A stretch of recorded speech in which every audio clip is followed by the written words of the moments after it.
ኦሪጂናል ፋይል አገኘው ብላ ነፍሷን አታውቅም። ያልከኝን ብር ግን ትሰጠኛለህ? ቀጣዩ ምን ሊሆን እንደሚችል ታውቃለህ? እስካሁን ከደረሰብኝ የሚብስ ነገር የለም። ያወቀው እኮ የሰራነው ወንጀል አይደለም። እንዴት እንደበሸቀ ብታዩት የራሱን ንብረት እኮ የተወሰደበት ነው የሚመስለው። ምን አገባኝ? ይጨርሱ። ስራ ፌል አድርጎብኝ ነው። ተገለገልካ? ለኔ ግልግል ደስታ ነው። በዚህ ልክ ነፃነት መስጠት ልክ ነው ብዬ አላስብም። በትዳር መሀል መግባት አያስፈልግም። እንደውም ሁሉም ነገር ፍርጥርጥ ብሎ ሰላም ማግኘት ነው ፈልገው። ያንዳንዱ ታወራለበት ጊዜ ነው። ድሮም እኮ ከኔ የሚደበቅ ነገር አልነበረም። ሴት ልጅ ትመጣለች ብሎ ቤት አልገባ ማለት ምን ማለት ነው? አውሩ በቃ እናንተ አባዬ፣ እኔ ልሂድ። ዳኒን እንዲመክሩልኝ ፈልጌ ነበር። መቼ ተጨበጠ ስራ አለው ነው? ዝም ተብሎ ሚሊዮኖች ይገኛል እንዴ? ተለፍቶ ነው እንጂ። አንዳንድ ሴት አስቸጋሪ ነች። ወንድ ልጅ የሆነ ነገር እንዲኖረው ትፈልጋለች። በቃ ባለን ነገር መኖር እንችላለን። አንዳንዶቹ ለትዳር ይሮጣሉ፣ አንዳንዶቹ ደግሞ ከትዳር ይሮጣሉ። ከባድ ነገሮችን ይዞ መዝለቅ ከባድ ነው። የዳኒ ምኞት ከቀን ወደ ቀን ጉም እንደመጨበጥ እየሆነበት ነው። ለቲና የተሰጠው ቤት ፌክ መሆኑን ሲሰማ ንዴትና ብስጭቱ ጥሮ ግሮ የሰራውን ቤት የተነጠቀ እንጂ አታሎና አጭበርብሮ ሊያገኙ የነበረ አይመስልም። የ4 ሚሊዮን ብሩ ብድር ዛሬም በድጋሚ ተነስቷል። ኤደን ዳኒን የካሌብ አባት እንዲመክሩላት ቤት መጣለች። ካሌብ ስለ ዳኒ በቂ የሆነ ማጣራት ሳታደርግና ሳታምንበት ወደ ትዳር እንዳትገባ ከኔ ተማሪ ብሏታል ኤደንን። ሰላም ጤና ይስጥልን የትሁት ድራማ ተከታታዮች እንደምን ቆያችሁ? ዛሬ በዚህ ክፍል ከላይ በመግቢያችን ላይ ባነሳናቸውና ባልተነሱ ሌሎች አጓጊ ጉዳዮች ላይ ምርጥ የዳሰሳ ፕሮግራም አዘጋጅተን ይዘን ቀርበናል። ታዲያ እናንተ ሚዲያውን ሰብስክራይብ፣ ቪዲዮውን ላይክ፣ ሼር እንዲሁም ሀሳብ አስተያየታችሁን እያጋራችሁን እስከ ቪዲዮ ፍጻሜ አብራችሁን እንድትቆዩ ስንል በአክብሮት እንጠይቃለን። አሁን ቀጥታ ወደ ቪዲዮ። ዳኒ የቤቱ ጉዳይ ፌክ መሆኑን ሲያውቅ የሚይዘው የሚጨብጠው አሳጥቶታል።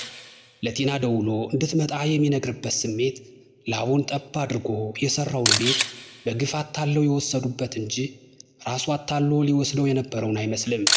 ቲና ግን ስሜቱን የተረዳችለት አትመስልም። ምን እንደተፈጠረ ንገረኝና የኔ መምጣት አስፈላጊ ሆኖ ካገኘሁት ይመጣል፣ ካልሆነ ግን አልመጣም፣ አትንቦቅቦቅብኝ፣ ብቻ አንችለ ተንቦቅቦቅ ያለችው ይመስላል። ቲና ረጋ በይ፣ ታገሽ፣ ከዚህ አታድርጊ፣ የልክ አይደለም የሚላት ሰው ቦቅቧቃ ነው ይመስላት። ቶሎ ተመልሳ የሆነውን ባይኗ አይታ የራሷን ውሳኔ እንድትወስን ካልሆነ ግን ድጋሜ እንደማታየው ይነግራታል። በነገራችን ላይ ዳኒ ንዴቱ የሚያደርገው አሳጥቶት ካልሆነ በስተቀር ከእንግዲህ ቲና መጣች ቀረች ለሱ ምን ይጠቅመዋል? ለዚህ ሳይሆን አይቀርም በተናደዳችሁበትና በተደሰታችሁበት ጊዜ ውሳኔ አትወስኑ የሚባለው። ትርፉ ጸጸት ብቻ ነው።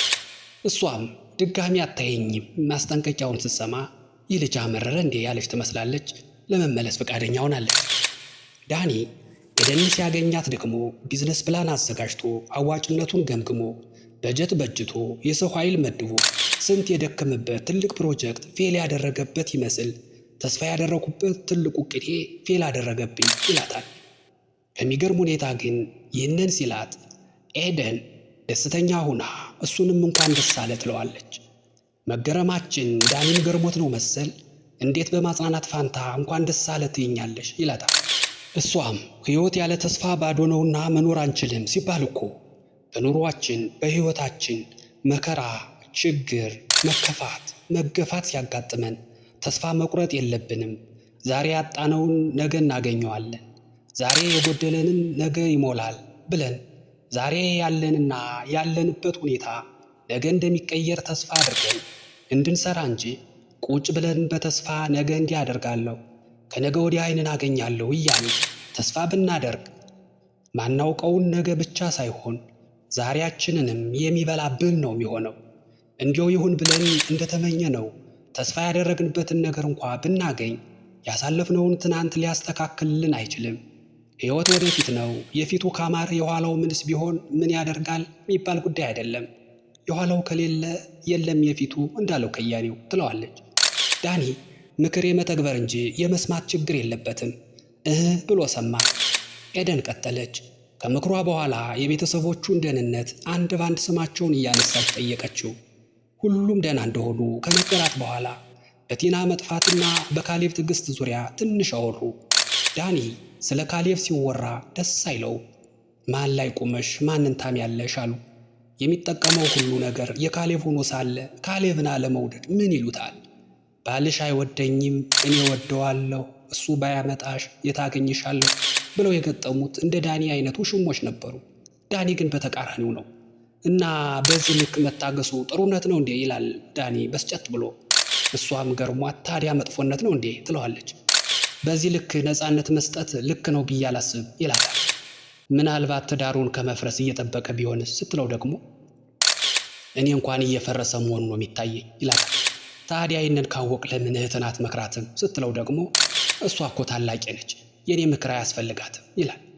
ከመቼ ወዲህ ነው የታናሽ ምክር አያንጽም ከስህተት አይመልስም የተባለው ስትለው ደግሞ በሰው ትዳር መሃል መግባት ጥሩ አይደለም ይላታል። ይሄ ሌላ ያ ሌላ ለዘፋኙ ምን አገናኘው? ምከራት እንጂ አፋታት መቻልሁ ትለዋለች። ዳኒ ይህንን ጨዋታ መቀየር ፈልጓል። ነገር ግን ኤደን እንደ ጎበዝ አስተማሪ ከመልሱ ላይ ጥያቄ እያወጣች አላንቀሳቀስ ብለዋለች።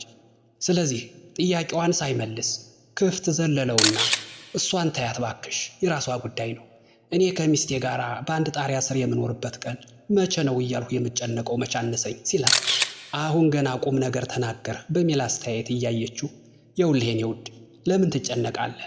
የህልም ዓለሙን ትተን ባለን ነገር ብቻ የእውነት እየኖርን ሌላውን ቀስ በቀስ ማሟላት የምንችለው ጉዳይ እኮ ነው ትለዋለች። ዳኒ የቤቱን ጉዳይ ለካሌብ አባት በተዘዋዋሪ ሲነግረው ደግሞ በውልና ማስረጃ ተዋውሎ የሰጠውን ቤት ሰው እንዳጭበረበረው አድርጎ ነው። የሚታመን ሰው ጠፋ እኮ ሁሉም አጭበርባሪ ሆነ። ግን አንተ 4 ሚሊዮን ብር ትሰጠኛለህ ለመንህ ይለዋል። አዎ እሰጥሃለሁ፣ ግን እስካሁን አምነኸኛል ነበር።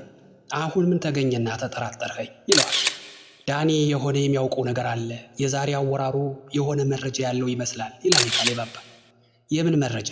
ደግሞም ካወቀ ይወቅ፣ እንዲያውም ሁሉም ነገር ፍርጥርጥ ብሎ ወጡ ሰላሜን ማግኘት ነው የምፈልገው ይላል ካሌብ።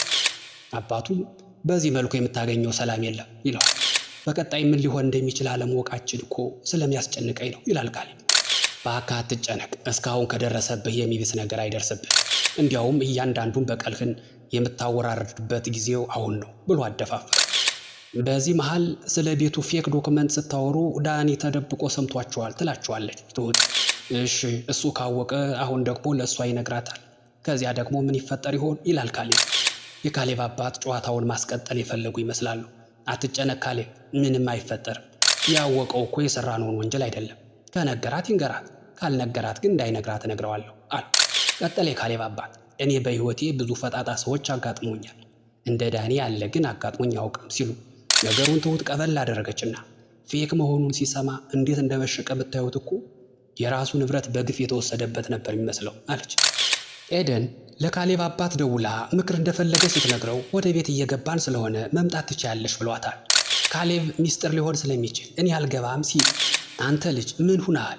ሴት ልጅ ስታይ የምታፍረው አለፍ ሲልም የምትፈራው ሲለው እሺ ብሎ ተያይዘው ገቡ። ኤደን ዳኒን እንዲመክርላት መፈለጓን ነግራ አግብቼው ሰላም ያለው ህይወት መኖር ፈልግ ነበረ፣ እሱ ግን ትልቅ ብር እስኪያገኝ ድረስ እየጠበቀ፣ እኔ ደግሞ በተስፋ መኖር ሰለቸኝ፣ ምን ባደርግ ይሻላል ትላለች። የካሌብ አባትም አንዳንድ ሴቶች አስቸጋሪ ናቸው፣ ወንድ ልጅ የሆነ ነገር እንዲኖረው ይፈልጋሉ ይላታል። ለዚያ ነው ወንዶች ትዳር ሲባሉ ራሴን ወገቤን የሚሉት እንደማለት።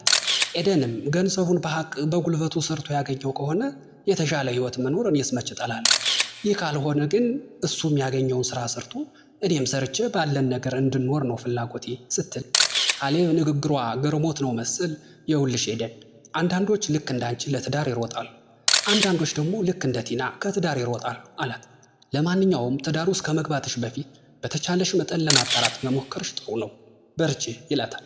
ቀጠለ ካሌብ። ትዳር ቀላል ነገር አይደለም። ምንም ሳያጣሩ ዝም ብሎ ዘው ተብሎ ተገብቶ የጠበቁት ሳይሆን ሲቀር ዘው ተብሎ የሚወጣበት ነገር አይደለም። ከባድ ነገሮች አሉት።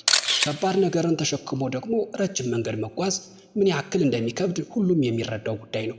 ስለዚህ ጊዜ ሰጥቶ ማየት፣ ማጥራት፣ ማመዛዘን ተገቢ ነው ይላታል። እንግዲህ ብልህ ሰው ከሰው ይማራል፣ ሞኝ ደግሞ ከራሱ እንደሚባለው ኤደንስ ብልህ ሁና የካሌብን ምክር ተቀብላ ማጥራት ያለባትን ታጠራ ይሆን ወይስ እንደ ሞኞች ከራሷ ልትማር ዝም ብላ ተገባበት ይሆን? ውድ የትሁት ድራማ ተከታታዮች የዛሬው ዝግጅታችን እስከዚህ ድረስ ነበረ። በቀጣይ ከዚህ የቀጠለውን ክፍል ይዘን የምንቀርብ መሆኑን እየገለጽን አዳዲስ ቤተሰቦች ሚዲያውን ሰብስክራይብ፣ ቪዲዮውን ላይክ፣ ሼር እንዲሁም ሀሳብ አስተያየታችሁን ብታጋሩ ምስጋናችን ከልብ ነው።